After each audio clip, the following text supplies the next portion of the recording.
He smiled when the sheriff arrived. Not a nervous smile, not a polite one. The kind of smile that says, "I planned this, and you're too late." I saw it through the glass panel beside the front door, a flash of teeth, the tilt of his chin, like he was greeting a camera instead of a law enforcement officer. Like he'd been practicing that face for days, waiting for the moment the world would finally prove him right. Outside, the morning looked normal. Too normal. Sunlight poured over the quiet cul-de-sac in Maple Glen, a suburb outside Denver, where people watered their lawns like it was a religion and waved with their whole arm when they backed out of their driveways. A neighbor's wind chimes clicked softly in the breeze. Somewhere down the street, a dog barked twice, then stopped. Like even the animals knew this wasn't a day for noise. Inside my house, the coffee maker was still warm. My mug was half full, and my hands were shaking so hard I could hear my wedding ring tap the ceramic like a tiny warning bell. The doorbell camera alert had popped up on my phone at 9:07 a.m. Motion detected.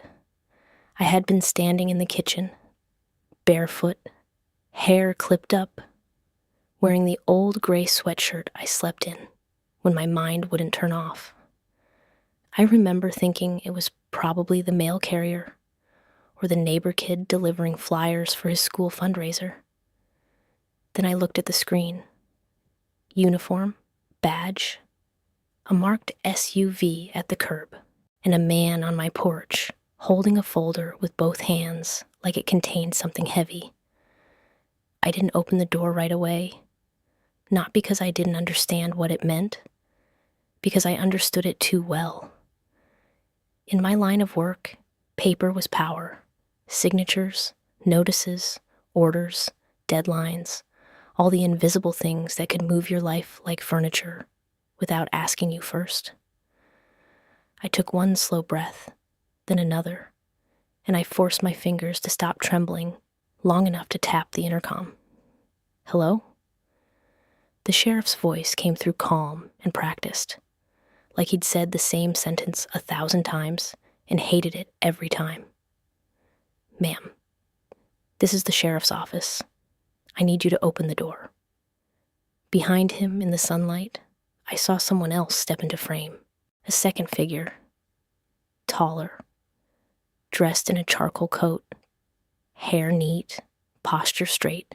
Evan, my ex-husband. His smile was already there, waiting like he'd been born with it. And in that 1 second, my stomach did something slow and cold, because the sheriff wasn't here by accident. He was here on purpose. Evan leaned slightly toward the camera, just enough for me to see his eyes. Not angry, not sad, satisfied, like he'd finally found a way to make me small. I pressed the intercom again, trying to keep my voice level. "What is this about?" The sheriff glanced down at the folder, then back up. "Ma'am, I have a court order." I felt my throat tighten around the word court. Court was where Evan loved to perform. Court was where he liked to pretend he was a reasonable man. And I was an emotional woman. Court was where he could use calm language like a weapon. I stared at the screen, trying to find the trick. Because there had to be a trick. I had built my life on rules. I had spent years making sure I followed them. I had the mortgage statements, the tax records, the deed history, everything. I had the kind of documentation people mocked until they needed it. And yet, there was a sheriff at my door. I walked to the entryway slowly, like my feet didn't belong to me. I stood behind the door, hand on the deadbolt, and I listened. I could hear Evan's breathing through the tiny speaker. I could hear him shifting his weight like he wasn't worried at all. I turned the lock. The click sounded too loud. And when I opened the door, the morning air rushed in cold and sharp, like it wanted to cut the truth into my skin. The sheriff stood one step back, respectful but firm. He was in his 40s, maybe, with tired eyes and a jaw that looked clenched out of habit. He held the folder out with both hands. Evan stood to the side, just outside the porch railing, like he wanted room for a better view. He smiled again, wider. "Morning, Claire," he said, like we were neighbors running into each other at the grocery store. "This doesn't have to be ugly." Claire. Hearing my name in his mouth still felt wrong, like he was wearing something that belonged to me. I didn't answer him. I looked at the sheriff. "I'm going to need you to read this," the sheriff said carefully. "It's an order for possession. It says you're required to vacate the premises." Vacate. A word that made homes sound like hotel rooms. My chest tightened. "This is my house," I said, and my voice came out steadier than I expected. "I own it." Evan let out a soft laugh. The kind people do when they're pretending they didn't just insult you. "She thinks she owns it," he said to the sheriff, like I wasn't standing there. "It's okay. She's been having a hard time accepting reality." The sheriff didn't smile back. He looked at me, not unkindly. "Ma'am, I'm not here to debate. I'm here to serve the order. If you have questions, you need to contact your attorney." I took the folder with both hands. The paper inside was crisp, official, stamped. It was titled, "Order for Writ of Restitution." My eyes scanned the page fast, hungry, desperate, like I could find a typo that would make it all disappear. Case number, county, judge's name, and then the words that made the world tilt. "Property is awarded to petitioner Evan Marshall, pursuant to final decree." My breath hitched. "Final decree?" I whispered. Evan's smile twitched, like he enjoyed the sound of confusion. "Oh," he said softly. "You didn't know. That's right. You didn't show up." My head snapped up. "I did show up," I said. "I was there. I was in the courtroom." Evan lifted his hands slightly, as if calming a wild animal. "Not that hearing," he said. "The one last week. The one about enforcement." Enforcement. My mind raced. Last week, I'd been out of town for work, a compliance audit in Phoenix that had been scheduled for months. I had told my attorney. I had forwarded the itinerary. I had email receipts. I stared at the paper again. The hearing date. My stomach dropped. Evan had moved it. He'd scheduled it when he knew I couldn't be there. And somehow, my attorney hadn't stopped it, or worse, hadn't known. "Claire," Evan said, stepping closer, lowering his voice like he was trying to sound kind. "I told you we could do this the easy way. 30 days. That's what I offered. You wanted to be stubborn." I looked at him, really looked. He was dressed like a man going to a meeting, not a man evicting his ex-wife from her own home. Charcoal coat, blue button-down, hair combed neatly, that same watch he'd bought with a credit card, and swore he paid off. And in his eyes, there was something else, not just victory, relief, like he'd been afraid I'd figure it out before he could finish. The sheriff cleared his throat. "Ma'am, the order allows you to retrieve personal belongings, but you can't remove fixtures. You can't damage property. If you refuse to comply, we can return with a locksmith." A locksmith, my house, my front door, my locks, changed by force. Evan's smile grew again, like he loved that part. "See," he said, "it's not me. It's the law." He had always loved saying that. It's the law. As if the law was a friend that only visited when he called.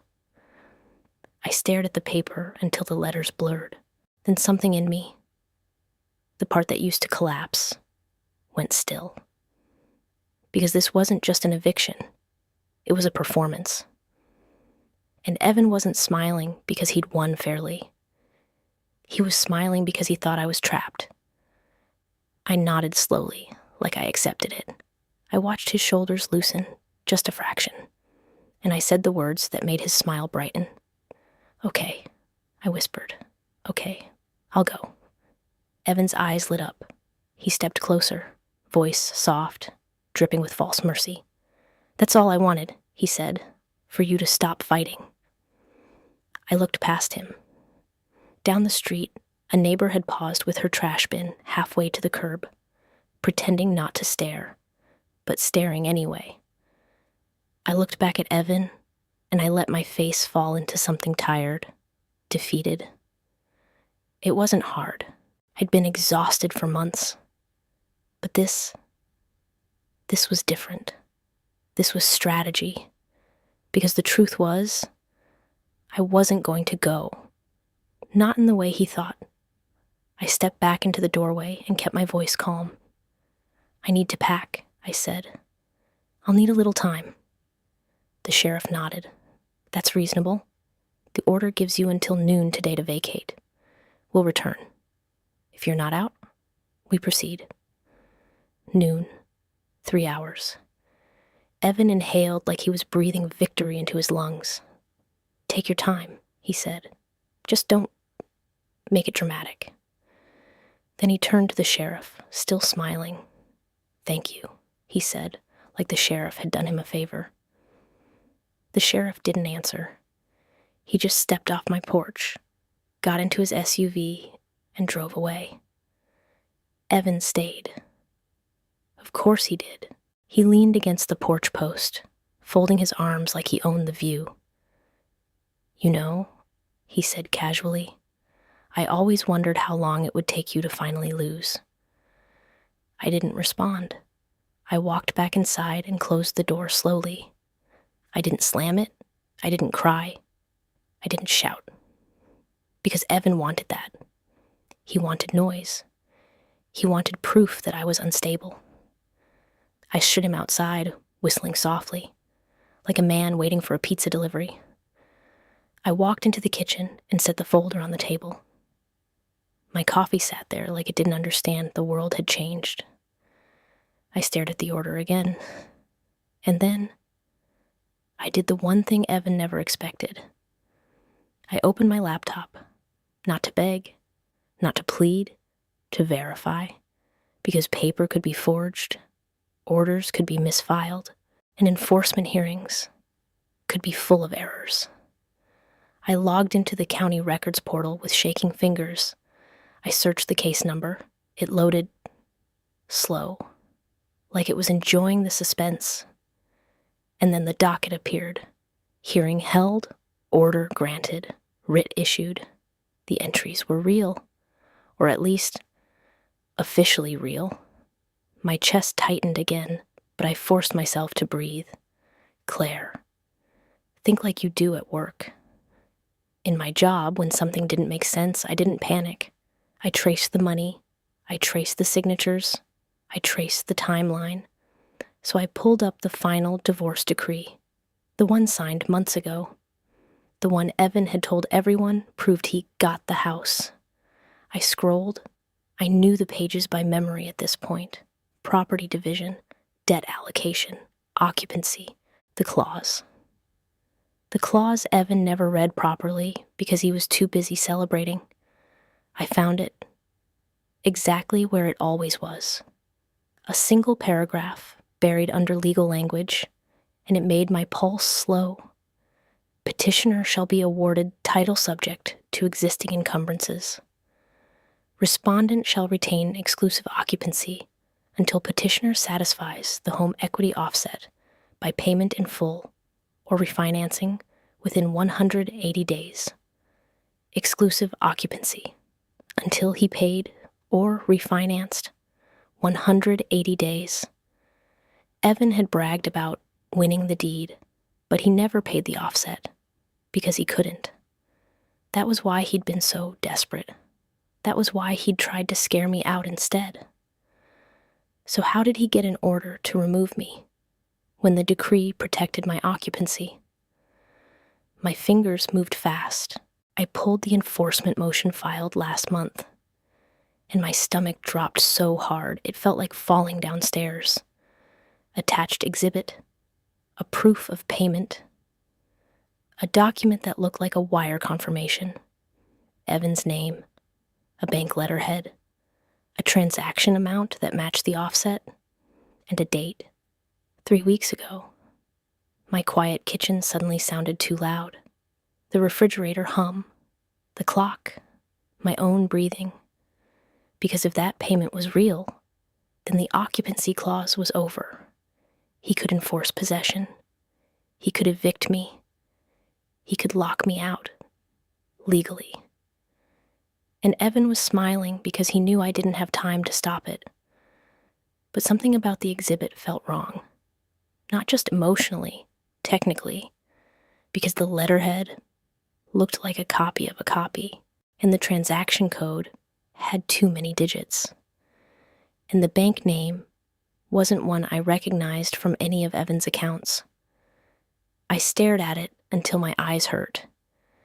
Then I did what I always did when a document didn't feel right. I checked the source. I called the number listed on the wire confirmation. A recorded voice answered. "Thank you for calling. Please leave your message. No bank greeting, no menu, no compliance disclosure, just a generic voicemail." My skin went cold. It wasn't a bank. It was a burner line. Evan hadn't paid. He'd faked the proof. And the court had believed it, because I wasn't there to challenge it. And my attorney either missed it or never saw it. A sharp, hot feeling rose in my chest. Not panic, not fear, anger. Clean and clear. I grabbed my phone and called my attorney's office. Straight to voicemail. I called again. Voicemail. I texted. No response. I stared at the screen for one long second. Then I did something else Evan didn't expect. I called the courthouse clerk. It rang twice before a woman answered with a tired voice. "Civil Division. How can I help you?" "My name is Claire Bennett," I said quickly. "I'm calling about case number," I read it out. "I need to verify an exhibit on a recent enforcement motion. The proof of payment." There was a pause. Keyboard clicks. She said. "Yes, I see it." "Can you tell me what bank it's from?" I asked. She read it. My stomach tightened. It was the bank name on the exhibit, a name that sounded real, but wasn't connected to anything Evan had ever used. "Do you have a contact number for that bank on file?" I asked. "I can't give legal advice," she said automatically. "I'm not asking for advice," I said. "I'm asking for the public filing data, the bank information included in the exhibit." Another pause. Then she read the routing number, and my anger sharpened into focus, because that routing number, I had seen it before, not in Evan's life, in my work. 2 years ago, one of my clients had been flagged for a suspicious wire using the same routing number, and we discovered it belonged to a small institution that had been dissolved. A routing number that should not be active. A routing number scammers loved because it looked legitimate to people who didn't check deeply. My voice stayed calm, but my hand tightened around the phone. "Thank you," I said. "One more question. Is the judge's order based solely on that exhibit?" "I can't interpret the judge," she said carefully. "Was there any verification entered?" I asked. "Any confirmation from a bank?" More clicks. "I don't see anything," she admitted. "Just the exhibit and the affidavit from the petitioner." Affidavit. Evan had sworn under oath he paid. He had lied to a judge. And he had smiled when the sheriff arrived, because he thought lies were enough. My eyes drifted toward the front window. Evan's silhouette moved outside, pacing slowly on my porch like a man enjoying a last sunrise.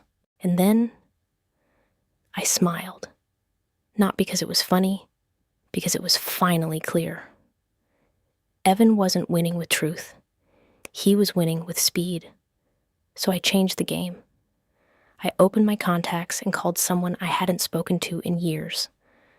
My old supervisor from the compliance unit, the woman who taught me that I didn't know, was never a defense. She answered on the second ring. "Claire?" "Marisol," I said, voice steady. "I need a favor. Fast." Silence for half a beat. Then, "What happened?" "A fraudulent wire confirmation has been filed in court," I said. "It's being used to evict me from my home today. I need verification, and I need it in writing." Marisol didn't ask if I was exaggerating. She didn't tell me to calm down. She said, "Send it. Now." I forwarded the exhibit PDF. My hands moved like muscle memory. Within 2 minutes, she texted back. "That routing number is inactive. Institution dissolved in 2019. This is fake.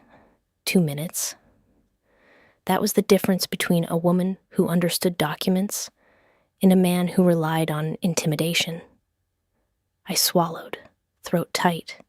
"Can you put that on letterhead?" I asked. Marisol's reply came instantly. "Give me 10 minutes."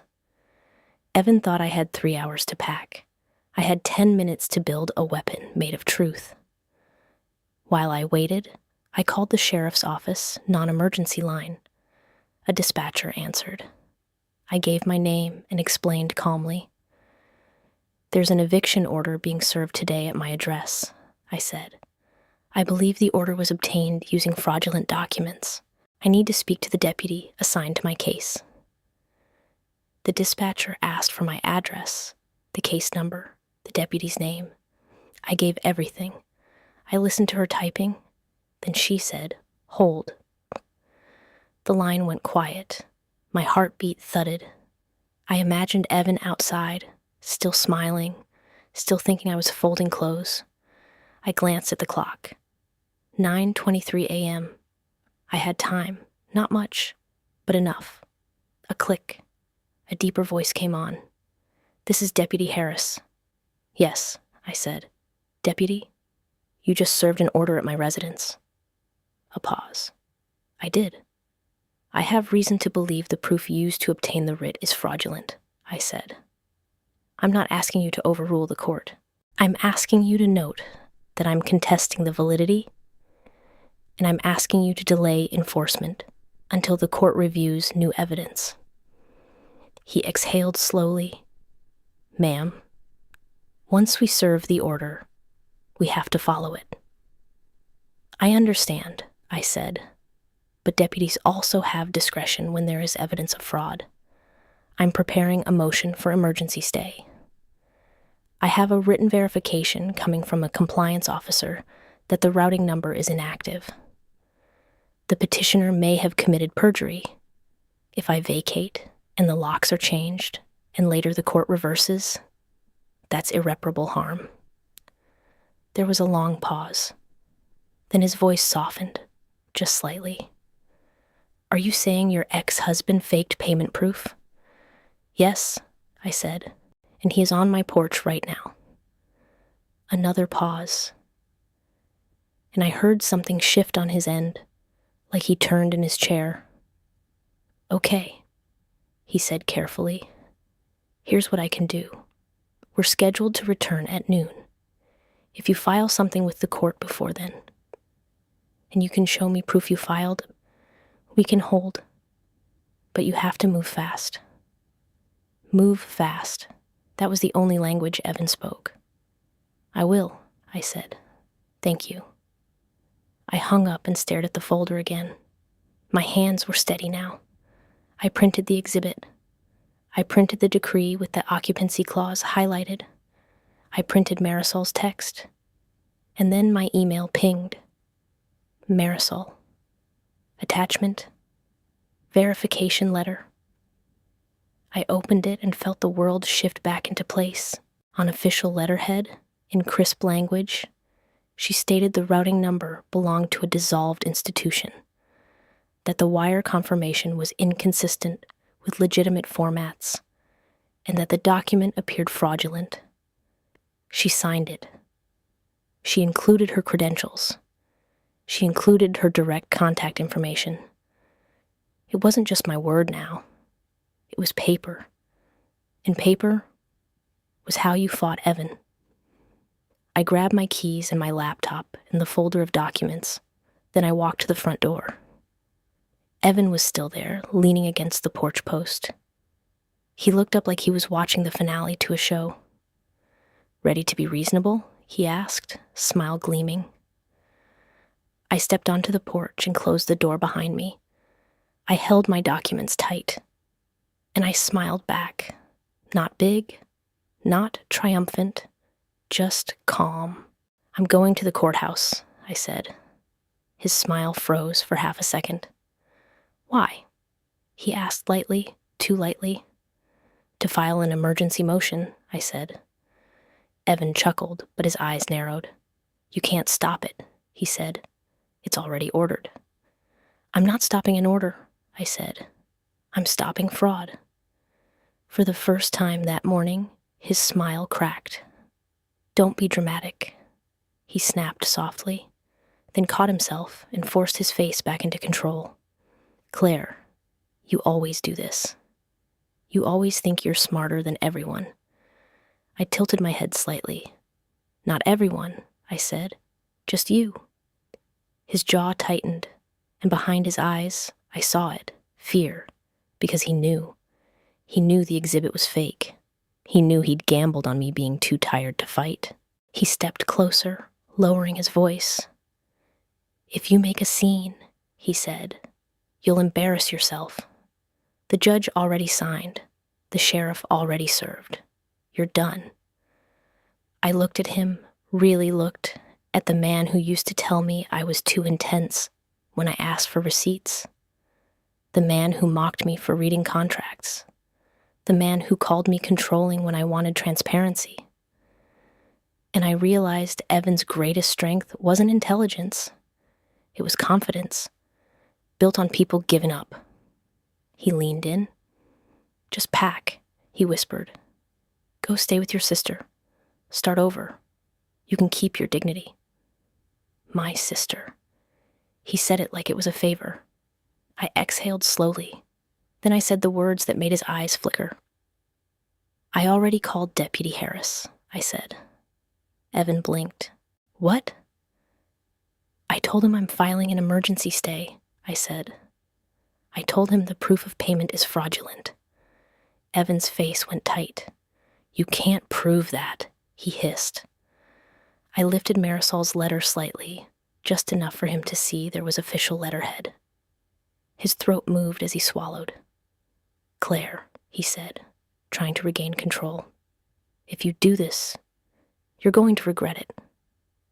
There it was, the real Evan, not the calm performer, the man who threatened when he couldn't charm.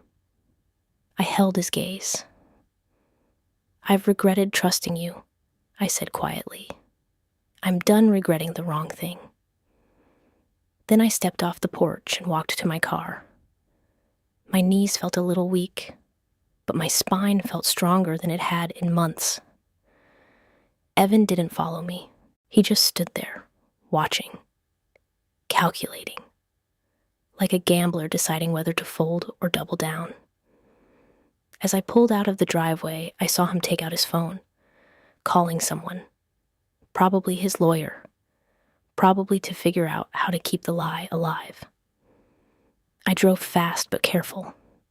The courthouse was 15 minutes away, but every red light felt like an insult. I parked, grabbed my folder, and ran inside. The air smelled like paper and floor polish. People sat on benches with tired faces, waiting for their own lives to be rearranged. I went straight to the clerk's window.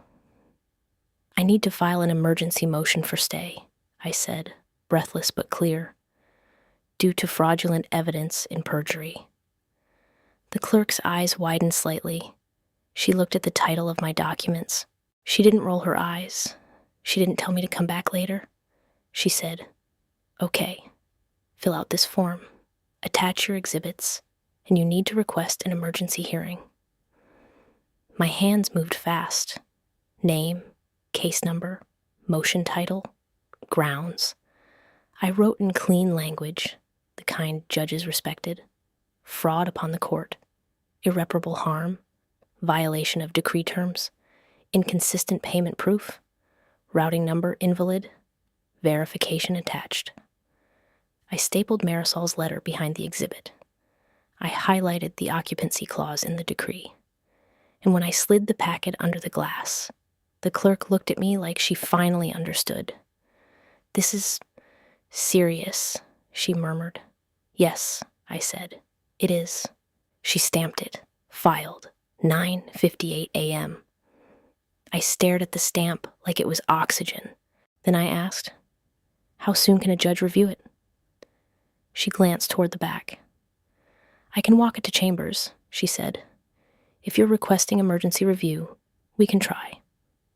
Try. I nodded. "Please." She picked up my packet and disappeared through a door. I stood there, heart hammering, watching people shuffle by, holding their own stacks of paper, their own stories in folders. My phone buzzed, a text from Evan. "You're making a mistake." I didn't answer. 2 minutes later, another. "If you do this, I'll come after you for attorney fees." Then another. "You can't win." Each text was shorter, sharper, less controlled, because he was unraveling. At 10:17 a.m., the clerk returned. Her expression had changed. "Ma'am," she said quietly, "the judge wants to see you." My stomach clenched. "Now," I whispered. She nodded. I followed her down a hallway that smelled like old books and tension. We stopped outside a door with a brass nameplate. The clerk knocked once. A voice called, "Send her in." I stepped inside. The judge sat behind a desk piled with files. She was older, silver hair pulled back, glasses low on her nose. Her eyes were sharp, not cruel, just exact. She looked at my packet, then she looked at me. "Ms. Bennett," she said, "why was this not raised at the enforcement hearing?" My throat tightened, but I forced my voice steady. "Your Honor, the hearing was scheduled while I was out of state for work. My counsel did not appear. I did not receive notice until after the order was signed." The judge's eyes flicked to the docket. She nodded slightly, as if noting something. "And you allege fraud," she said. "Yes," I said. "The petitioner submitted a proof of payment that appears fabricated. The routing number belongs to an inactive institution. I have verification from a compliance officer with credentials attached. The final decree grants the petitioner title subject to encumbrances, but grants me exclusive occupancy until the offset is paid or refinanced. It has not been." The judge's gaze sharpened. She lifted Marisol's letter. She read silently. The room felt like it had no air. Then the judge said, "Where is the petitioner now?" "At my residence," I said. "He is waiting for the sheriff to return at noon." The judge's jaw tightened. She set the letter down. She leaned back slightly, the kind of movement that meant she had seen this before. "Ms. Bennett," she said carefully, "if this verification is accurate, then the court was misled." "Yes," I whispered. The judge nodded once. "Do you understand what that means?" she asked. "Yes," I said. "It means the writ should be stayed, and it means the petitioner may have committed perjury." The judge held my gaze for a long moment. Then she reached for a pen.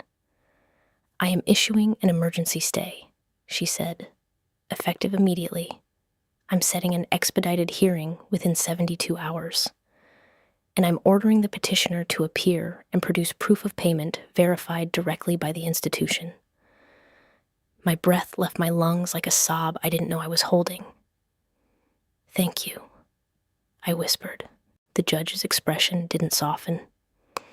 This isn't gratitude time, she said. This is seriousness time. If what you're alleging is true, it's not just a domestic matter. It's contempt. It's fraud. And I will not tolerate it. She signed, stamped. Then she looked at the clerk. Transmit this stay to the sheriff's office immediately, she ordered. The clerk nodded and moved fast. My hands trembled again, but this time it wasn't fear. It was adrenaline. The judge looked at me. Ms. Bennett, she said, do you have somewhere safe to be today? I blinked. Safe. I thought of Evan's eyes, the way they had flashed when I said I called the deputy. Yes, I said carefully, I can be safe. She nodded. Good, she said, because Mr. Marshall is about to be very unhappy. I walked out of chambers with the signed emergency stay in my hand like it was a shield. My phone buzzed again. Evan, answer me. Then a call, then another. I didn't pick up. I called Deputy Harris instead. He answered on the second ring, voice brisk. Ms. Bennett? I filed, I said, breathless. The judge issued an emergency stay. It's signed. The clerk is transmitting it now. A pause. Then, okay, he said. That changes everything. Do not vacate. We will not enforce the writ until further notice. I exhaled hard. Thank you, I whispered. His voice softened. Ma'am, for what it's worth, I'm glad you moved fast. So was I. I drove home with the stay order on the passenger seat. The sun looked brighter now, almost offensive, like the world had no idea what had almost happened. When I turned onto my street, I saw Evan's car still at the curb. He was standing on my porch again, but he wasn't whistling now. He was pacing, his phone pressed to his ear. He looked up as my car approached, and his face twisted. He ended the call abruptly. I parked in my driveway and stepped out. Evan marched toward me, jaw tight, eyes wide. What did you do? He hissed. I held up the stay order. He snatched it from my hand and scanned it, his face drained. For a second, his smile tried to appear out of habit, but it couldn't. His mouth trembled into something ugly. This is temporary, he snapped. It doesn't mean anything. It means you don't get to throw me out today, I said calmly. His breathing quickened. You're lying, he said, voice rising. You're always lying. I stepped closer, lowering my voice. You lied under oath, I said. You filed a fake payment proof. His eyes flashed. Prove it, he spat. I already did, I said. That's why the judge signed the stay. For a moment, Evan looked like he might lunge. Then a car turned onto the street. A sheriff's SUV, Deputy Harris. He pulled up to the curb and stepped out. Evan's head snapped toward him. And there it was, again. That smile, that reflexive performer's grin. He tried to put it back on like a mask. Deputy, Evan said brightly. Thank God you're here. Deputy Harris held up his hand. Mr. Marshall, he said flatly, we received an emergency stay.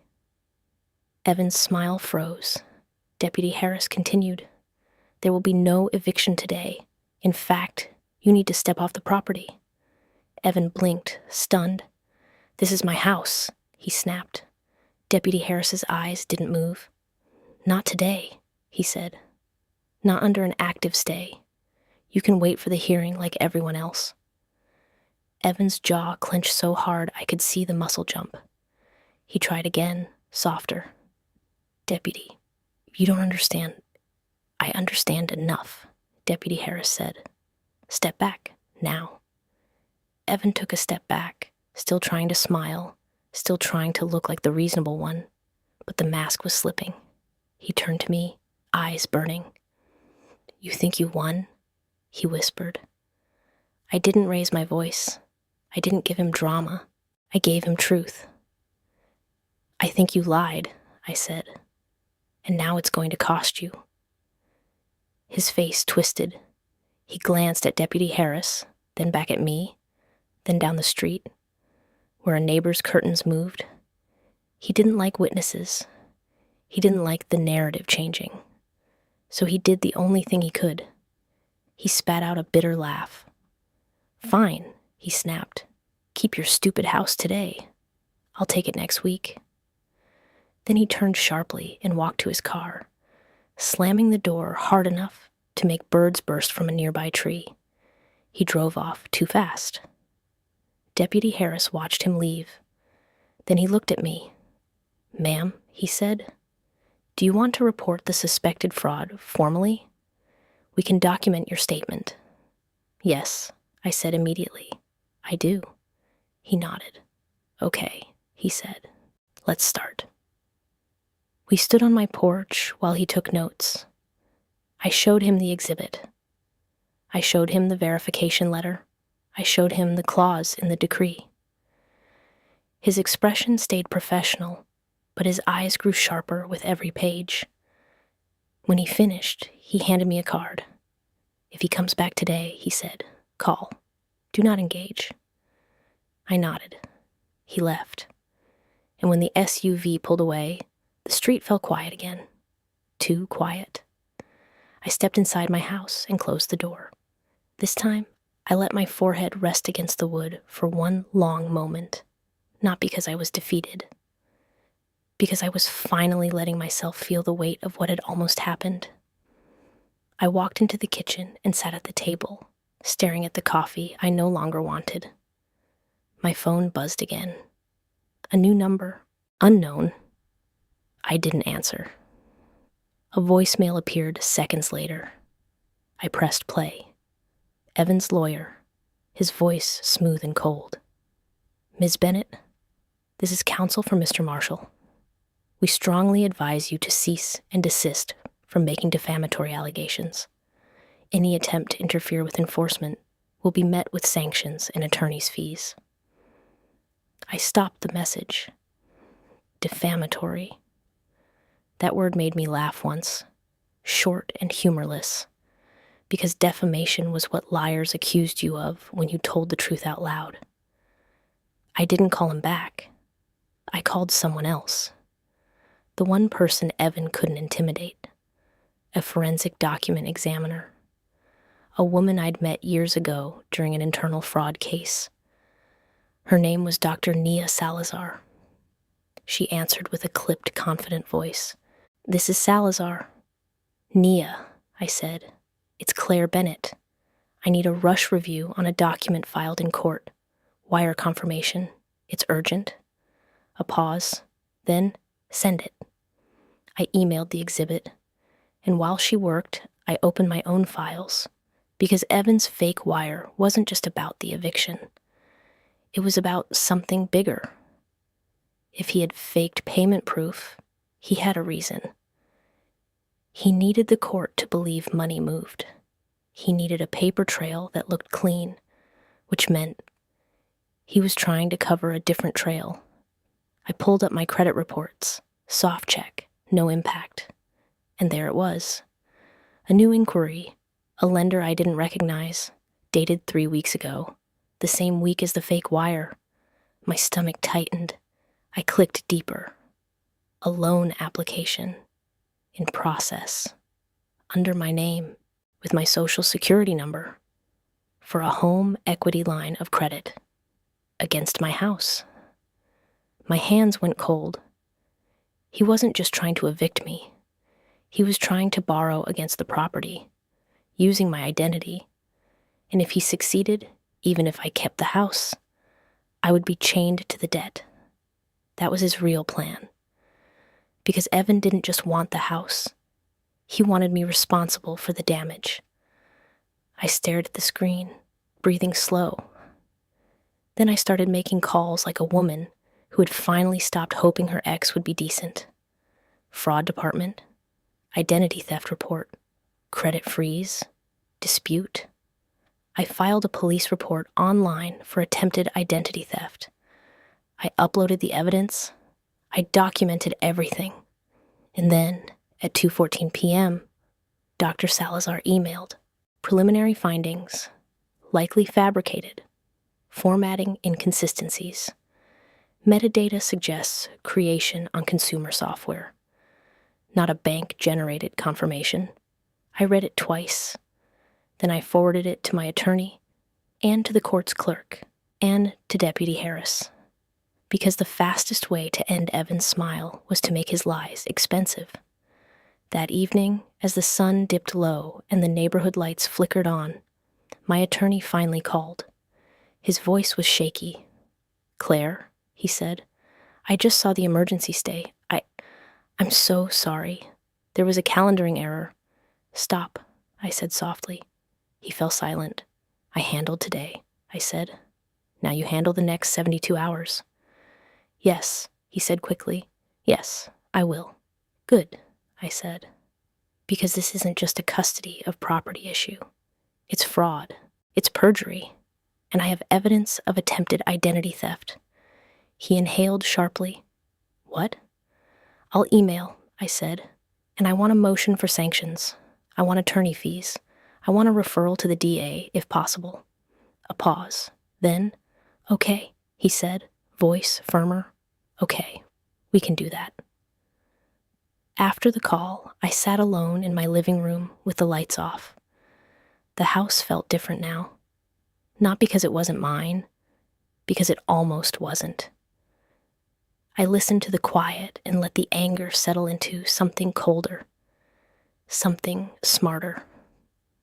Evan had underestimated me for years. He underestimated me when he called me just a housewife to his friends. He underestimated me when he told the court I was emotional. He underestimated me when he smiled at the sheriff like the world was his stage. And now, he was about to learn what happens when you build your life on lies, and the person you lied to finally decides to read every line. The hearing was set for Thursday morning. 72 hours, 3 days. In those 3 days, Evan called 13 times. He texted from 3 different numbers. He left voicemails swinging between charm and rage. "Claire, let's be adults. Claire, you're ruining everything. Claire, you don't know who you're messing with." I saved them all. Not because I enjoyed it. Because evidence was the language that shut men like Evan up. On Wednesday night at 11:46 p.m., my phone buzzed with a final text from Evan. "You'll be sorry in court." I stared at it for a long moment. Then I set my phone down and went to bed. Not because I wasn't scared. Because I refused to let fear run my schedule anymore. Thursday morning, the courthouse looked the same as it always did. Gray stone, metal detectors, people waiting with their folders of pain. But inside courtroom 3C, the air felt electric. Evan sat at the petitioner's table in a crisp suit, hair perfect, posture confident. His lawyer sat beside him, whispering. Evan's eyes scanned the room until they found me. And then he smiled. Of course he did. He smiled like a man who believed he could still talk his way out of anything. But I wasn't alone this time. My attorney sat beside me, face pale but focused. On the bench behind us, Marisol sat quietly, ready to testify, and 2 rows back, Dr. Salazar sat with a folder of her own. Evan's smile flickered when he noticed them. Just a fraction, like a candle feeling the first breath of wind. The judge entered, same silver hair, same sharp eyes. She looked down at the docket. She looked at Evan. "Mr. Marshall," she said, voice flat, "you filed an exhibit claiming the home equity offset was paid via wire transfer. Is that correct?" Evan's lawyer stood. "Your Honor, my client believed..." The judge raised a hand. "I asked Mr. Marshall," she said, "not counsel." Evan stood slowly, smile still trying to exist. "Yes, Your Honor," he said. "It was paid." The judge's eyes didn't blink. "Then you will have no difficulty providing verification directly from the financial institution," she said. "As ordered." Evan swallowed. His lawyer leaned in, whispering urgently. Evan's smile tightened. "Your Honor," Evan said, "there was a misunderstanding. The bank—" The judge cut him off. "No," she said. "A bank does not misunderstand a wire. Either you paid or you did not." Silence. Evan glanced at his lawyer. His lawyer stood quickly. "Your Honor," the lawyer said, "we request a brief continuance to obtain—" "No," the judge said, voice harder. "Continuances are for people acting in good faith." She turned her gaze toward my side. "Ms. Bennett," she said, "present your evidence." My attorney stood, hands trembling slightly, and began. Marisol testified first, explaining the routing number was inactive and the institution dissolved. Dr. Salazar testified next, explaining the documents, formatting inconsistencies, and metadata, suggesting consumer creation. Then my attorney presented the credit inquiry and the pending HELOC application under my name. The courtroom got very quiet. Even Evan's lawyer stopped moving. The judge's jaw tightened as she read the application. She looked up slowly. "Mr. Marshall," she said, voice low, "did you apply for a line of credit using Mrs. Bennett's identity?" Evan's face went pale. His smile was gone now. His lawyer stood abruptly. "Your Honor, my client invokes—" The judge slammed her hand lightly on the bench. "Sit down," she snapped. "This is a civil courtroom, but I am not blind." Evan's eyes darted. For the first time, he looked like a man who understood he wasn't in control. The judge's voice turned icy.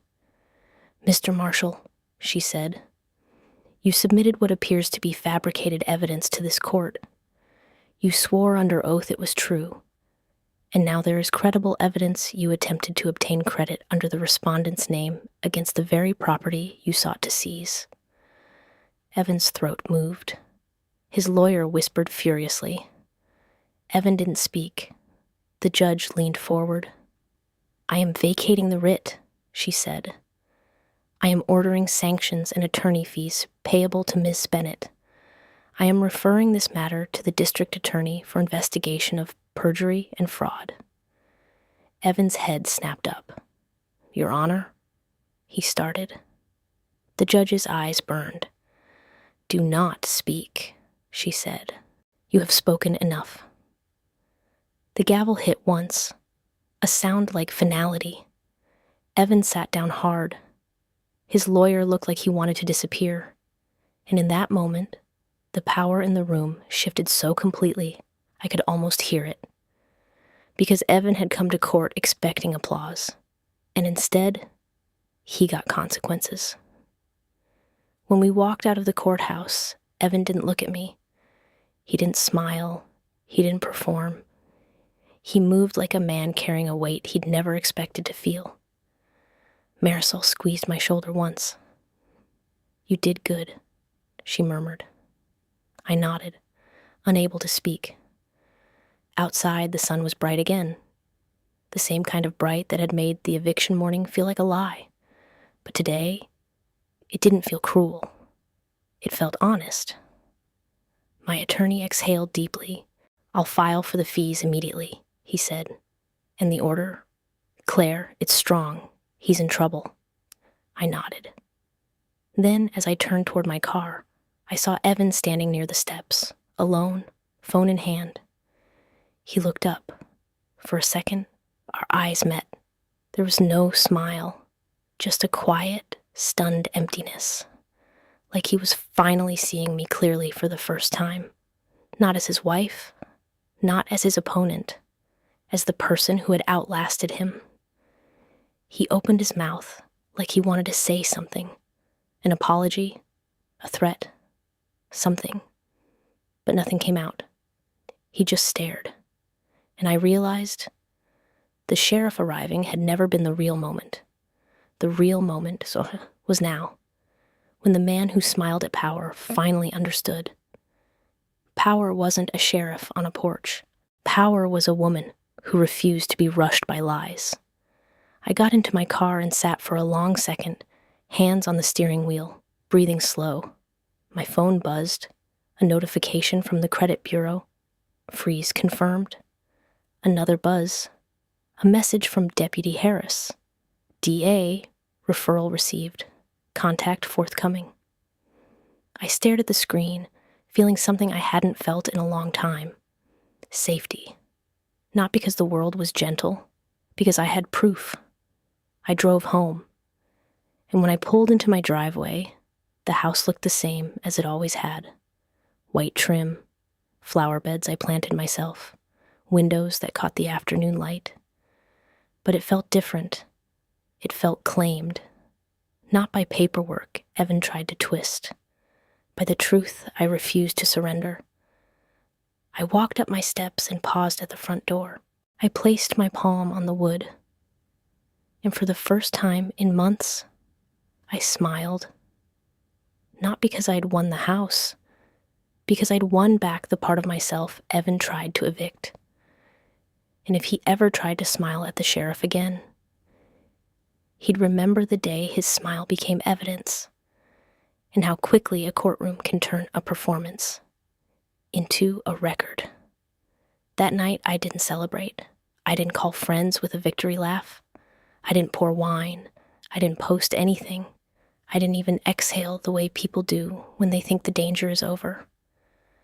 Because I knew Evan. Men like him don't stop when they lose. They stop when they can't keep pretending they're right. And the moment the judge said referral, the moment the words perjury and fraud floated into the air like smoke, I watched something change behind Evan's eyes. He didn't look defeated. He looked offended, like consequences were something that happened to other people. I locked my doors twice that night, not because I thought he'd kick them in, because I didn't trust what he'd do when he couldn't win with charm. I slept in short pieces, 10 minutes, 20. My mind kept replaying his smile on the porch, and then the way it vanished in court, like a light switching off. At 2:38 a.m., my phone buzzed. A single email notification, no subject line, from an address I didn't recognize. I stared at it for a long moment before I tapped it. Like touching it might make it real. Inside was one sentence. You think you're safe because a judge signed a piece of paper. My blood cooled. No name, no signature, just a threat disguised as confidence. I didn't respond. I forwarded it to my attorney, then to Deputy Harris, then to myself. 3 copies, 3 timestamps.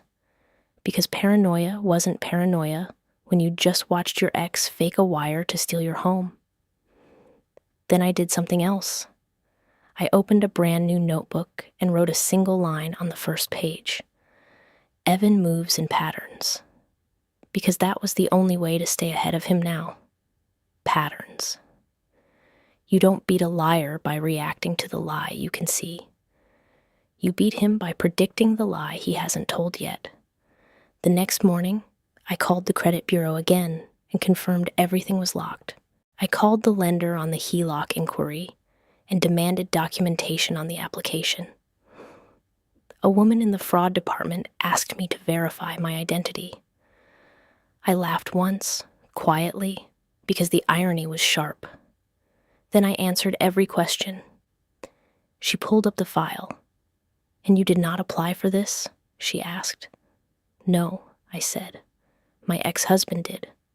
"Do you recognize the phone number on the application?" she asked. She read it out. I didn't recognize it, but I recognized the area code. It was local, Denver Metro, meaning he didn't even try to hide that it was him. Do you recognize the email address? She asked. She read it. It was one I had seen before, not in my accounts, in his. A throwaway Gmail he used when he didn't want spam going to his main inbox. I swallowed. Yes, I said. That's his. The woman was quiet for a moment. Then she said, Okay, we're marking this as identity theft. We're also required to file an internal suspicious activity report. Good. Paper. More paper. More weight on Evan's chest. When I hung up, I looked around my kitchen like I was seeing it for the first time. My kitchen, my chair, my table. The same place where he'd stood 100 times and told me, don't worry about it, when I asked where money went. The same place where he'd rolled his eyes when I asked to see statements. The same place where he'd once laughed and said, You and your paperwork, Claire. You act like you're the IRS. And now, the IRS didn't scare me. Evan did. Because Evan wasn't just trying to take something. He was trying to rewrite what was true. And there is nothing more dangerous than someone who believes reality is negotiable. At 10:12 a.m., Deputy Harris called. Ms. Bennett, he said, I just want to confirm you're okay today. I'm okay, I said. Why? A pause. Mr. Marshall has been calling our office, he said. He's upset. He's claiming you forged documents and misled the court. I felt my mouth go dry. He's accusing me? I whispered. Yes, Harris said. We're documenting it, but I wanted you to know. I closed my eyes. Of course, Evan didn't lose. Evan was robbed. That was always his story. Thank you, I said. What should I do? Don't respond directly, he said. If he contacts you, keep it. Save it. If he shows up, call. I hung up and stared at the wall for a long moment. Then I wrote in my notebook. Pattern 1. When caught, he flips the accusation. Because if he could make me look guilty, he could make the truth feel unclear. And when truth feels unclear, people back away. They say things like, well, there are two sides. But fraud doesn't have two sides. It has a perpetrator and a victim. The only question is who gets believed first. At noon, my attorney finally showed up at my house. Not in a suit, in rolled-up sleeves, looking older than he did a week ago. He stood in my doorway like he wasn't sure if he deserved to come inside. I'm sorry, he said again, quieter this time. I didn't comfort him. I didn't scold him. I just handed him my notebook. He blinked. What's this? My plan, I said. He flipped through pages where I'd pasted printed screenshots and written timelines and circled dates. His eyebrows lifted. Claire, he murmured, you did more in 24 hours than most people do in a month. I'm not most people, I said. He nodded slowly, like he was finally accepting the client he had. I filed the fee motion, he said. We're seeking sanctions. We're seeking attorney's fees. And we're requesting a protective order against further harassment. Harassment. That word used to feel dramatic to me. Now it felt accurate. And the referral? I asked. He exhaled. The DA's office will decide whether to prosecute. But your evidence is strong. The judge was angry. Good, I thought. Angry judges are the one thing Evan can't charm. My attorney hesitated, then said, There's something else. My stomach tightened. What? He lowered his voice.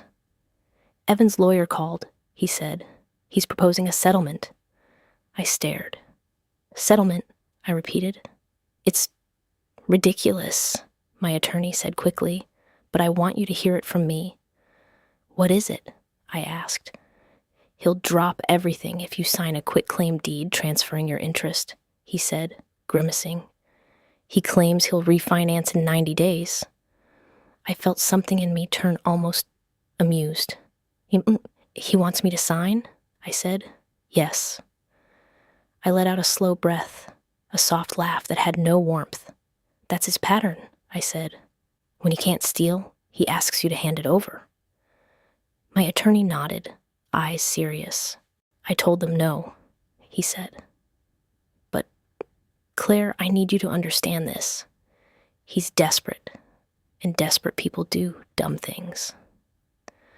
I looked at the windows, at the street, at the quiet. Then we make sure his dumb things are documented, I said. That afternoon, I had my security system upgraded. Not because I wanted to live in fear, because I wanted proof if fear showed up. 2 new cameras, one facing the driveway, one facing the back gate, a smart lock with a log, a motion sensor in the garage. Every time something moved, it would be recorded. Evan liked secrets, so I removed darkness. By Friday morning, the neighborhood had a story. It moved fast the way suburban stories always do, through HOA boards and gym parking lots and little conversations near mailboxes. A sheriff came. A court hearing? Something about fraud. Some people nodded at me with sympathy. Some looked away like scandal was contagious. And then there were the ones who smiled politely and whispered later. I didn't care, because for the first time, I wasn't trying to be liked. I was trying to be safe. At 3:06 p.m. on Friday, my doorbell camera caught movement again. Motion detected. I glanced down at the notification, and my throat tightened. Evan. No sheriff this time. No folder. Just him. Standing there like he belonged again. I didn't open the door. I didn't speak through the intercom. I watched. He knocked once, then twice. Then he leaned close to the camera, like he wanted to make sure I saw his face. His smile came back, smaller, tighter, like a blade. He held something up to the camera, an envelope. Then he slid it under my door and walked away without looking back. I waited until his car was gone before I picked it up. The envelope was unsealed. Inside was a single sheet of paper, a notice of default. My name at the top, my address, a loan number I didn't recognize, and the words that made my skin go cold. Final demand before foreclosure proceedings. I stared. It was typed to look official, but something was off. The fonts, the spacing, the weird phrasing. It felt like a scam letter. Except it was about my house. My heart thudded, not because I believed it, because I understood what Evan was doing. Fear. Even when he couldn't win, he wanted me shaking. I grabbed my laptop and searched the loan number. Nothing. I searched the company name. A website appeared, but it looked cheap, empty, like it had been built yesterday. I clicked the contact page, the phone number, local area code. Again, Evan wasn't hiding. He was performing. He wanted me to call, to panic, to give him the satisfaction of hearing my voice crack. Instead, I did what I always did. I traced the source. I pulled up the domain registration info. And there it was. Registered 3 days ago. Owner, privacy protected. But the registration email was a familiar throwaway format. My stomach tightened. I took screenshots. I printed them. I added them to my notebook. Then I called Deputy Harris. Deputy, I said, voice steady. Evan just delivered a fake foreclosure notice to my door. Silence. Then Harris said, Do you have it? Yes. Don't touch it more than you have to, he said. Put it in a bag. We'll send someone. Within an hour, a deputy arrived and collected it like it was evidence, because it was. And as the deputy walked back to his car, he glanced at me and said quietly, Ma'am, he's digging himself deeper. Good, I thought. Let him dig. By Monday, the DA's investigator called.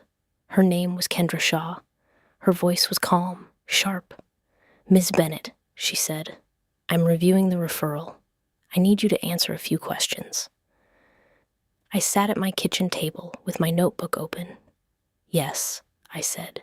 She asked about Evan's access to my identity information, my social security, my passwords, my signatures. She asked about the wire exhibit, who created it, when I first saw it. She asked about the HELOC inquiry and the fake foreclosure notice. And when I finished answering, she was quiet for a moment. Then she said, "Ms. Bennett, do you believe Mr. Marshall is financially desperate?" I stared at my coffee, untouched. "Yes," I said. "I believe he's cornered." "And what does he do when he's cornered?" she asked. I thought of his smile, then his threats, then his fake paper. "Anything," I said. Kendra Shaw exhaled. "Okay," she said. "I'm going to be direct. If he continues contacting you, it strengthens the case. Do not engage. Document, and if he shows up, call law enforcement." I nodded. "Understood," I said. When the call ended, I stared at the quiet kitchen again. This was the part no one tells you about winning. Winning doesn't end the fight. Winning changes the fight. Because when someone like Evan can't control the house, he tries to control your peace. That evening, my attorney called again. "There's a hearing date," he said. "For the sanctions motion, 2 weeks." 2 weeks, long enough for Evan to get creative. I wrote in my notebook, "Pattern 2. When he loses legally, he attacks emotionally. Pattern 3. When he loses emotionally, he attacks financially." And then, on Wednesday morning, my neighbor, Mrs. Daly, knocked on my door. I opened it cautiously. She held a small package. "This was delivered to my house," she said. "But I think it's for you." My stomach tightened. I took it. No return address. My name written in block letters. I didn't bring it inside. I set it on the porch and called Deputy Harris. He arrived and opened it with gloves. Inside was nothing dangerous, just a stack of printed photos. Me. Walking to my car. Me at the courthouse steps. Me unloading groceries. Someone had been watching. The photos were recent. The angles were wrong. The kind you take when you're hiding behind something. At the bottom of the stack was a note. "You can't watch your house all the time." My skin went cold. Deputy Harris looked at me, eyes hard. "Do you know who took these?" he asked. I stared at the photos, breathing slow. "Yes," I said softly, "or someone he paid." Harris nodded. "We're escalating," he said. That night, I didn't sit in the dark. I didn't pretend it wasn't happening. I called a private security consultant recommended by Marisol, an ex-cop named Troy Hensley, who specialized in stalking and domestic intimidation cases. He came the next day, walked my property, checked camera angles, checked blind spots. Then he looked at me and said, "He's trying to make you feel hunted." "Yes," I said. He nodded. "We're going to reverse it." "Reverse it?" I asked. He smiled slightly. "We're going to make him feel visible." Visible. That word hit something in me. Because Evan thrived in shadows. He thrived in half-truths and whispered doubt. So we made a plan. Legal plan. Security plan. Financial plan. And the centerpiece of it was the one thing Evan couldn't fake. A clean, verified title history. Because here was the truth Evan didn't know I knew. The house wasn't just mine emotionally. It was mine structurally. Years ago, when I refinanced, my name stayed, and I added a protective rider based on my premarital asset contribution, something my lender offered because of my high equity stake and the source of funds documentation I provided. It wasn't common, but it existed. A recorded rider that required dual-party verification for any future lien, refinance, or equity draw, which meant Evan could try to apply for a HELOC in my name, but the lender would hit a wall built with paperwork, a wall Evan didn't know was there. And once I proved he tried to get around it, the consequences wouldn't just be civil, they'd be criminal. On Thursday, Troy called me, and Claire, he said, "We found something." My stomach tightened. What?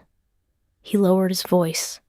A car has been parked 2 streets over at night. Same make, same model, same tinted windows. We got the plate. My heart thudded. And? I asked. We ran it through a contact, he said. It's registered to a rental agency, cash rental, but the name on the reservation is connected to your ex. Connected, not directly, but close enough to smell like him. I stared at the wall. Okay, I said. What do we do? We keep collecting, Troy said, and we make sure law enforcement knows. He's building a pattern of intimidation. Pattern. Everything was patterns. Friday morning, I filed for a restraining order, not because I wanted drama, because I wanted a boundary with teeth. I attached the photos, the emails, the fake foreclosure notice, the texts, the repeated calls, the investigator's notes. And when the clerk stamped it filed, I felt something settle. Not relief, resolve. Because now, Evan had crossed a line that wasn't just about property. It was about control. And judges take control seriously when it comes wrapped in intimidation. The temporary order was granted the same day. No contact, no proximity, no third-party harassment. It wasn't forever. But it was a warning. A formal, court-stamped warning that Evan was not allowed to keep circling me like a shark. When the deputy served Evan the order, I didn't see it, but I heard about it from Troy. He watched from a distance. He told me Evan's face went stiff. He told me Evan tried to smile. He told me Evan's lawyer tried to talk. And then he told me the deputy's words. Sir, if you violate this, you will be arrested. Arrested. That word doesn't care about charisma. That word doesn't care about performance. That word is a hard edge. That night, I sat in my living room with the restraining order copy on the coffee table. My house was quiet again. Not pretend quiet, real quiet. And for the first time, I let myself imagine something. Not revenge, not punishment, freedom. But Evan still wasn't done. I learned that the next morning, when a moving truck pulled onto my street, not in my driveway, in my neighbors, the Dailies. 2 men stepped out, looking confused, holding a clipboard. Mrs. Daly waved me over. Claire, she called. Do you know what this is about? They say they're picking up furniture from your place. My stomach dropped. I walked over. The movers looked at me. Ma'am, one said, we got an order. Pick up at this address. Paid in advance. He showed me the invoice. My name was on it. My signature, printed, not real. And the destination address? Evan's new apartment. I stared at the paper. He wasn't allowed near me, so he tried to steal through other people. He tried to make strangers carry my belongings out like it was normal. Mrs. Daly's eyes widened. Is that... It's fraud, I said calmly. Again. I turned to the movers. Do not enter my property, I said. This order's fake. I'm calling the police. The movers backed up immediately, faces pale. We didn't know, one said quickly. I believe you, I said, but leave. As they climbed back into the truck, my phone buzzed. A blocked number. I didn't answer. It buzzed again. Voicemail? I pressed play. Evan's voice, soft, smiling. Claire, you're making this so much harder than it has to be. I stopped it. Then I did something I'd been waiting to do. I emailed the DA investigator, Kendra Shaw, with one subject line: new incident, fraudulent moving order, and I attached everything: invoice, signature, truck company name, driver statement, timestamp, security camera footage, because Evan wanted chaos. But chaos becomes evidence when you document it. By Tuesday, Kendra Shaw called again. Her voice was different now, less cautious, more certain. "Miss Bennett," she said, "we're opening a criminal investigation." My chest tightened. "Okay," I whispered. "We have enough to pursue," she said. "The wire exhibit, the HELOC attempt, the intimidation, the moving fraud. We're coordinating. Coordinating, meaning Evan's little performances were starting to stack into something heavier than his smile. After the call, I sat very still. A part of me wanted to cry, not because I was sad, because I was finally letting go of the fantasy that Evan would ever wake up and become decent. He wouldn't. So the only way out was through. And then, on the day of the restraining order hearing, Evan walked into court with that smile again. But it looked different now. Not confident, desperate, like he needed it to work because he had nothing else. He sat at the petitioner's table again, dressed sharp, eyes scanning for allies. His lawyer leaned in, whispering like a man trying to patch a sinking ship. The judge entered. Different judge this time, but the same cold seriousness. She read the file. She read the incidents. She looked up at Evan. "Mr. Marshall," she said, "do you understand why we're here?" Evan smiled. "Your Honor," he said smoothly, "this is all a misunderstanding. My ex-wife is emotional. Emotional." There it was, again, his favorite word. The judge didn't blink. "Mr. Marshall," she said, "your ex-wife has produced photographs of herself being surveilled. She's produced documented attempts at financial fraud. She has produced evidence of third-party harassment and false orders using her name. She has produced testimony from law enforcement." Evan's smile twitched. The judge continued, voice calm and lethal. "This is not emotional," she said. "This is a pattern. Pattern.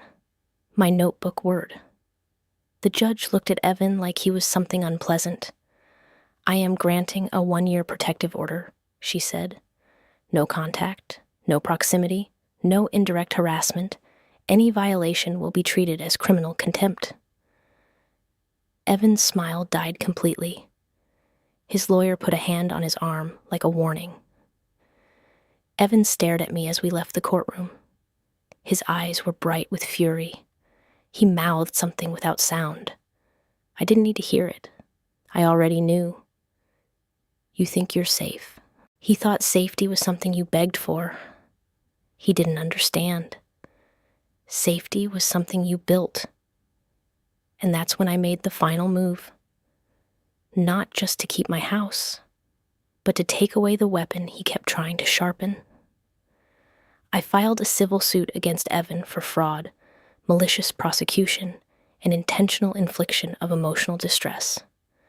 My attorney nearly choked when I said it. "Claire," he whispered, "this is aggressive." I smiled slightly. "It's accurate," I said.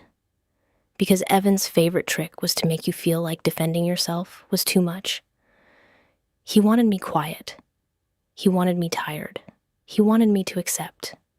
But now, every time he tried to hurt me, it became a new line item, a new exhibit, a new cost. And then came the twist Evan never saw coming. During discovery, we subpoenaed Evan's bank records for the alleged payment. And what came back wasn't just no wire. It was something worse. A string of cash deposits, multiple, under 10,000, structured, deposits that looked like someone trying not to trigger reporting. And the source?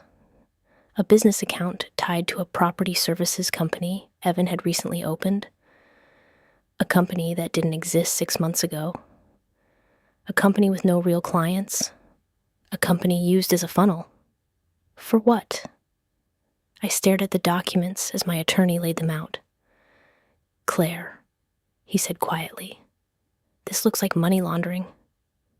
My mouth went dry, because suddenly, Evan wasn't just a petty liar trying to steal a house. He was a man hiding something bigger behind the house, and that's why he was so desperate. That's why he smiled at the sheriff, because he didn't just want my home. He wanted leverage.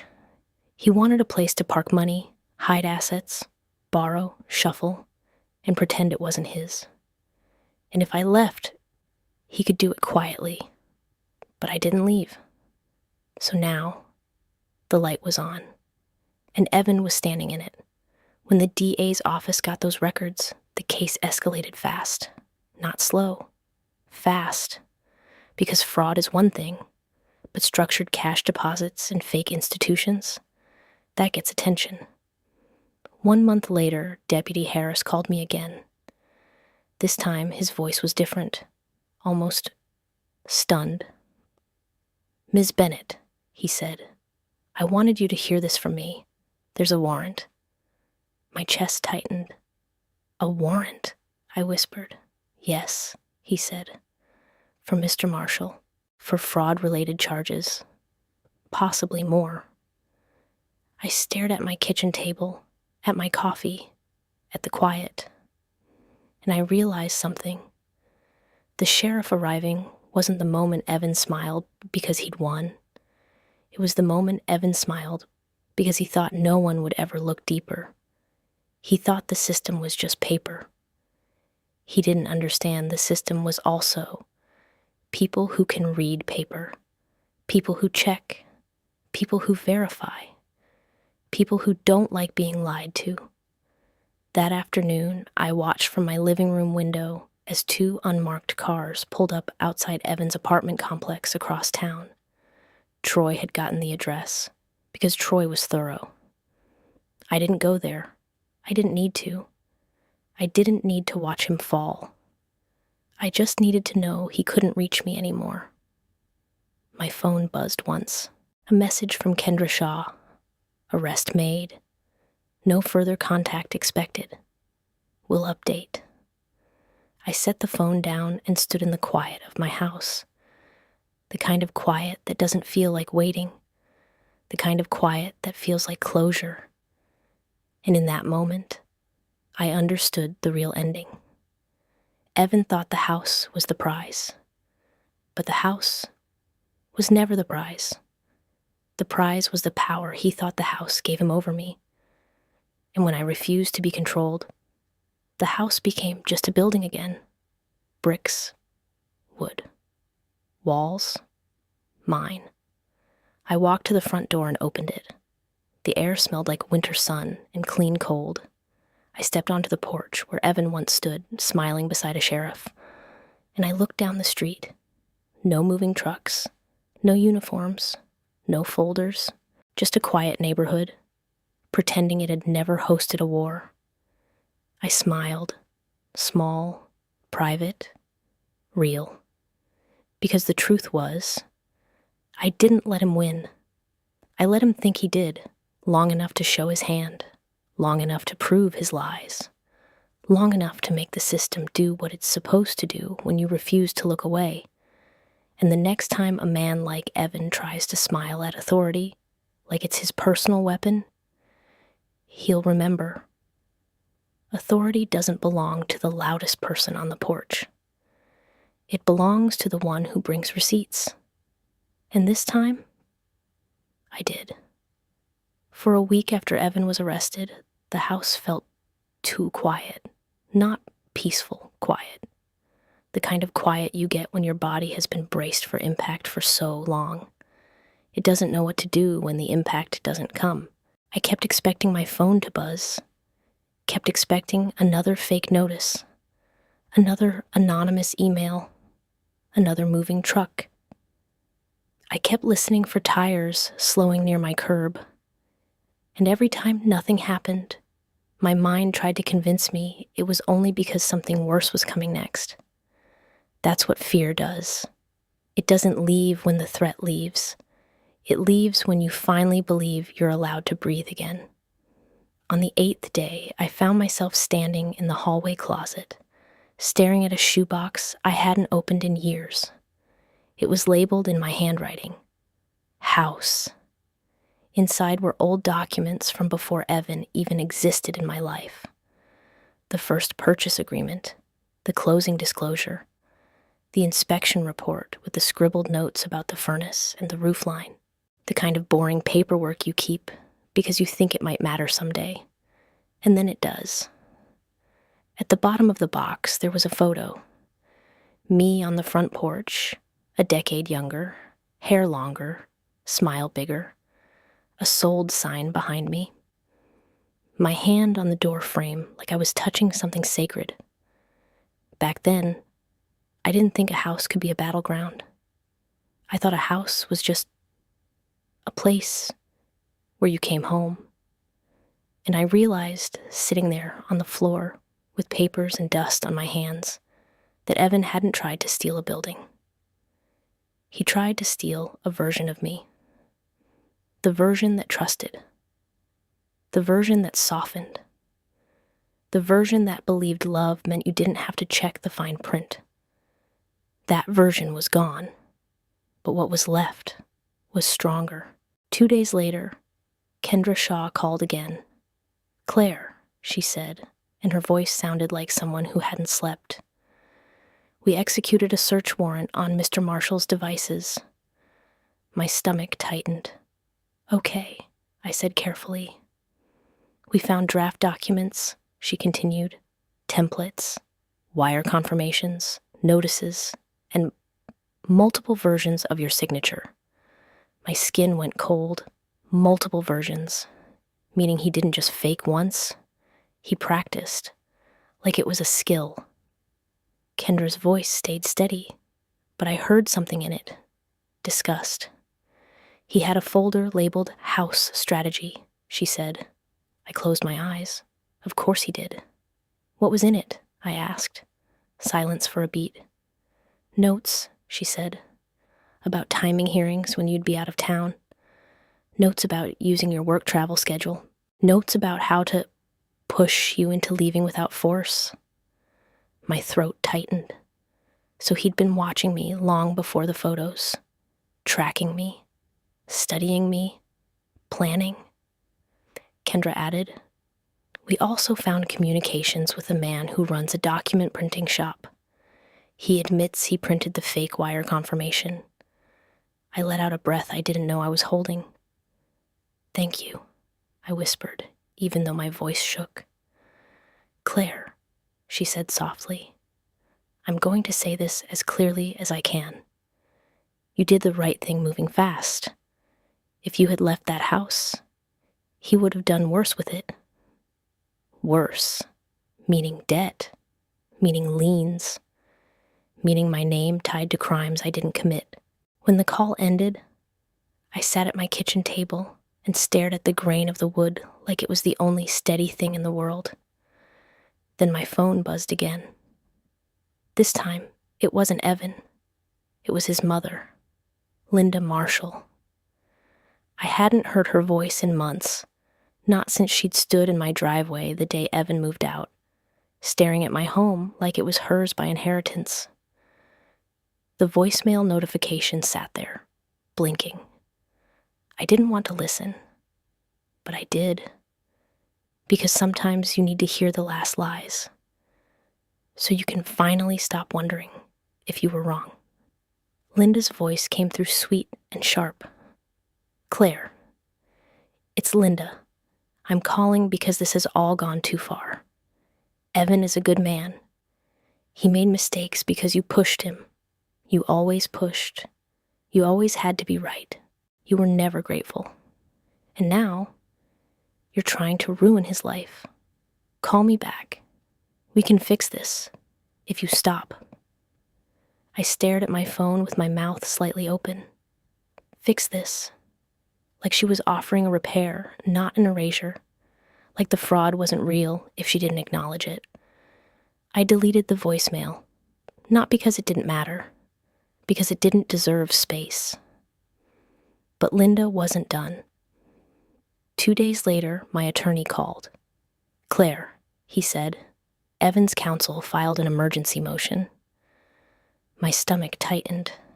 "For what?" I asked.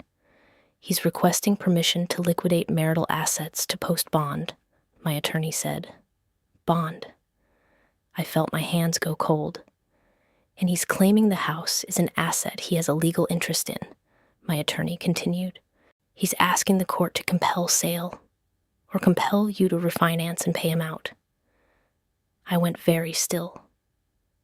"Pay him out?" I whispered. "Yes," he said, voice strained. "It's absurd, but we have to respond." I stared at the wall. Absurd was Evan's specialty. When he couldn't win the game, he turned the table over and claimed you cheated. "How can he claim that?" I asked. "After everything?" My attorney exhaled. "Because he's still trying to get leverage," he said. "And because there's one detail we need to address, the title." My chest tightened. "What about it?" I asked. He hesitated. "Evan's name is not on the deed," he said carefully. "But he claims he made improvements and paid expenses during the marriage. He's arguing for reimbursement. Reimbursement, a word that sounded reasonable on paper, until you remembered the paper was built on lies." "How much?" I asked. My attorney's voice went quiet. "He's asking for $180,000. I almost laughed, not because it was funny, because it was insane. Evan had never had that kind of money. He'd never saved that kind of money. He'd never even paid off his own credit cards. He was asking for a number that sounded like pain, a number designed to scare me. My mouth went dry. "Claire," my attorney said, "I don't want you to panic." "I'm not panicking," I said slowly. I opened my notebook. I wrote a new line. Pattern 4. When cornered, he invents a bill. My attorney continued. "We can counter with documentation. We can show your premarital funds, your payments, your renovations. But I need you to tell me something. Do you have records from before the marriage?" I stared at the shoebox in my closet. "I do," I said. "Good," he said. "Because this is where you end him." End him. The word sounded heavy. But what my attorney meant was I could end the story Evan kept trying to rewrite. That night I pulled everything out. Every statement, every receipt, every photo of renovations with timestamps. I had documented the kitchen remodel years ago like a normal person showing off on social media. Now it was evidence. I had kept invoices from contractors. Now it was proof. I had email chains with lenders. Now it was leverage. I built a timeline, not emotional, not dramatic, clean. Dates, amounts, sources. And then I did something even better. I pulled Evan's tax returns from the years we were married, copies I kept because, again, I was the paperwork woman. His income didn't match his claims. His payments weren't there. His alleged improvements, not reflected. The math didn't math. And that's when I realized what Evan was really doing. He wasn't asking for reimbursement because he deserved it. He was asking because he needed money fast. He needed cash for legal defense. He needed something to bargain with. He needed to pressure me into a settlement. Because criminals don't look for truth. They look for exits. The hearing for his motion was set for Monday morning. When I walked into the courthouse, I didn't feel like I was walking into battle. I felt like I was walking into a closing argument that had been waiting for years. Evan entered from the side door with his lawyer. He looked thinner, His suit didn't fit the same. His hair was still neat, but it had that too neat look, like he'd done it in a rush, trying to feel normal. He saw me and tried to smile, but it came out wrong. A cracked version of the porch smile, a smile that had learned what consequences felt like, and hated it. The judge that day was different from the first one, but still sharp. She looked at Evan's motion. She looked at me. Then she looked back at Evan. "Mr. Marshall," she said, "you are asking this court to compel the respondent to pay you $180,000 related to a residence titled solely to the respondent and acquired prior to the marriage." Evan's lawyer stood. "Yes, Your Honor," he said. "My client contributed." The judge raised a hand. "I will hear evidence," she said. "Ms. Bennett?" My attorney stood. And this time, he didn't sound shaky. He sounded prepared. We presented exhibits: the premarital purchase, the refinance rider requiring dual-party verification, the exclusive occupancy clause, the receipts, the renovation invoices, the statements showing mortgage payments drawn from my account, the bank records, the timeline. And then my attorney presented Evan's own tax returns. The judge looked down, reading.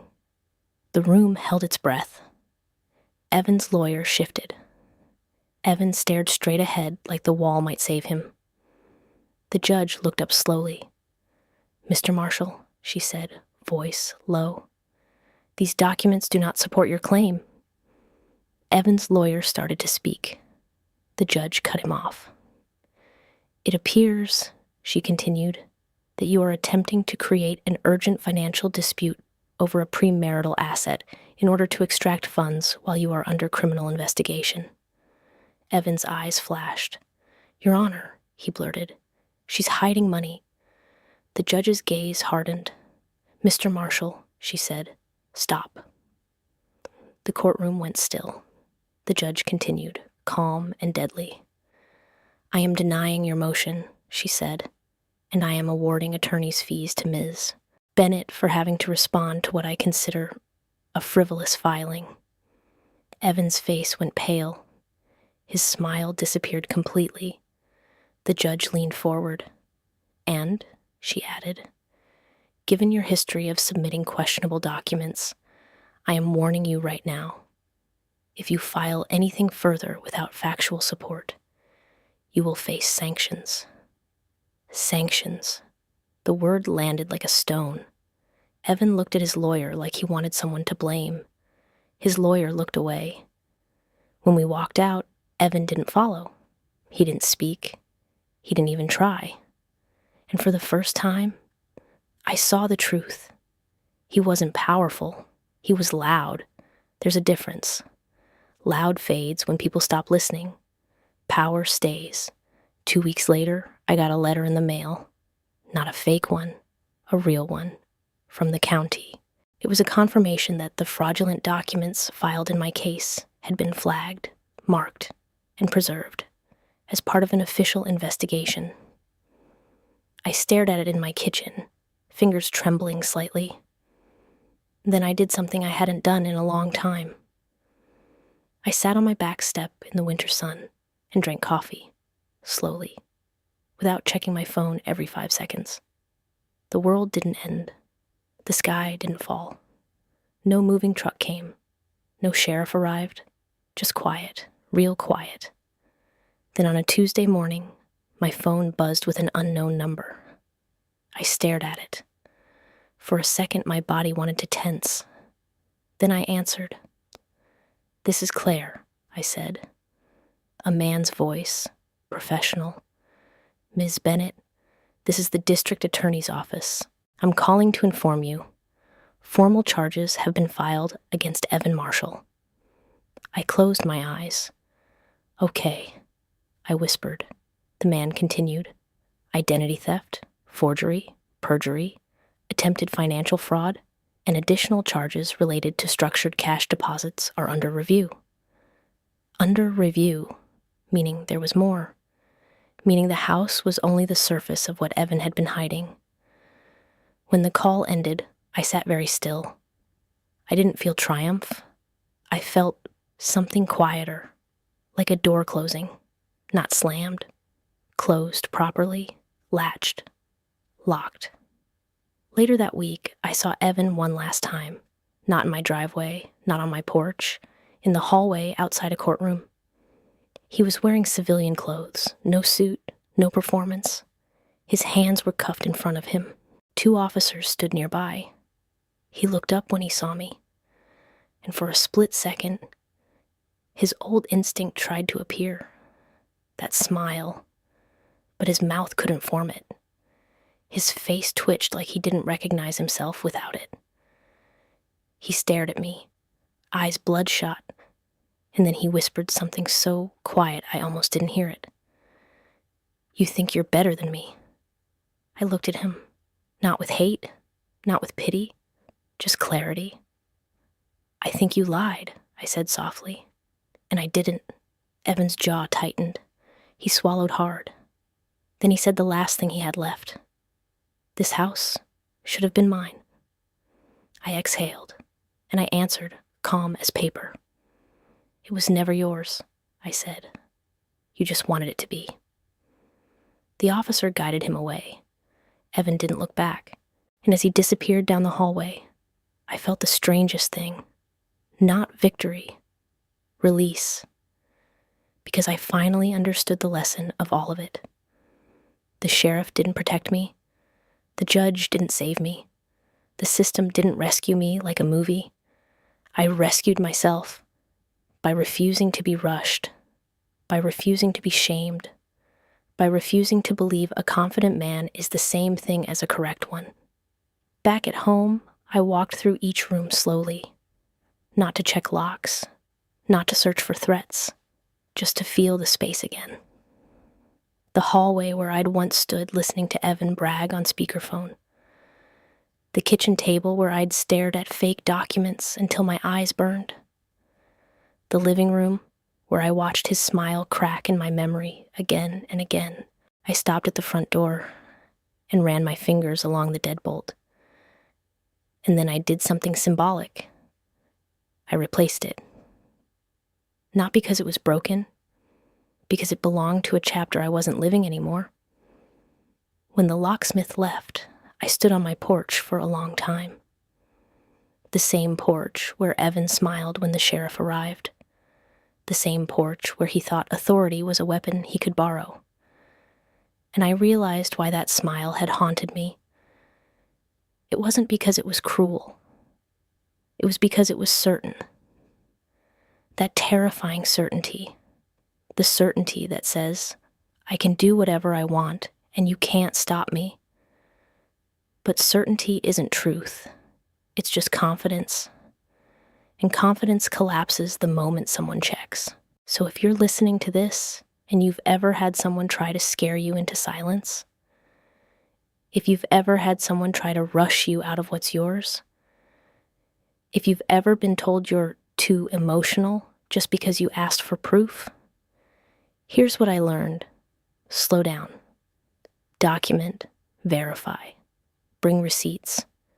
Because the moment you stop reacting to their performance and start answering with evidence, their smile stops being power and starts being a mistake they made on camera. And that was my real win. Not that I kept the house, that I kept myself. Because I didn't let him take my home. I let him think he was winning long enough to show everyone exactly who he was. And once the truth was stamped, filed, and verified, his smile didn't matter anymore. Only the record did.